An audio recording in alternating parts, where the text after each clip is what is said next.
right. Hey, we've got more information, of course, coming up. We've been following for you out in the ocean waters there. These pirates holding an American hostage are now threatening to kill him unless a ransom is paid. What will it take to free Captain Richard Phillips? Someone who has negotiated with pirates will tell us coming up next. All right, negotiations are underway this morning for the safe return of Captain Richard Phillips, who is being held for ransom after a failed escape attempt. So how do you ever successfully negotiate with these pirates?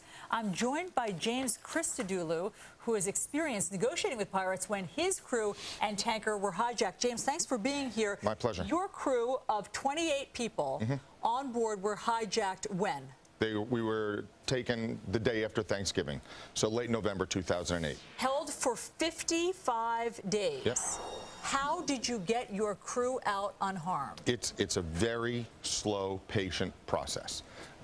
You have to first develop a framework of trust, because what you really want is for the pirates to agree and adhere to the terms of the release. And then it's just a slow, methodical process of agreeing on terms.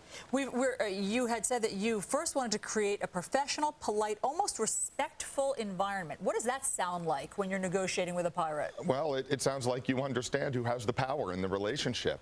You know, I was with my team here in the United States negotiating for the safe release of 28 of my crewmen with anywhere between 20 and 50 armed pirates on board my ship. So, you know, there's an imbalance in power.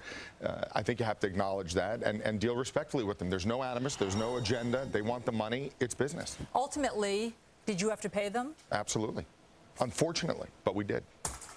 And obviously these pirates, it seems, want money. But this situation is now different. Yes, this is different because when, in my situation and in the 80 other situations that have occurred since 2005, it's always a relationship and a transaction between the pirates and the ship owner. This is somewhat different because now the Navy's involved, the government's involved, President Obama is apprised and involved. For me, it was me, 3 of my advisors dealing with this crisis. It's very different now.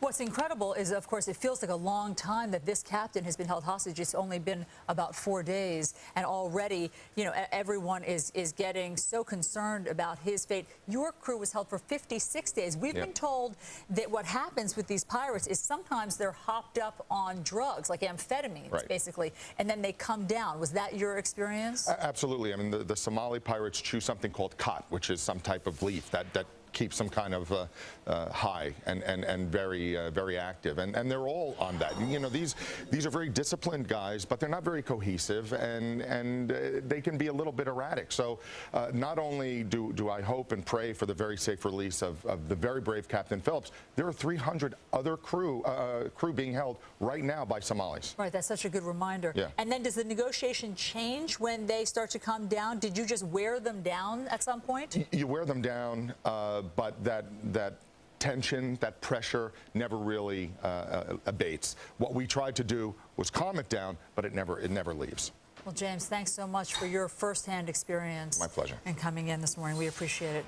In the meantime, we'll have an update on the arrest made in the Sandra Cantu case. That's breaking news for you this morning.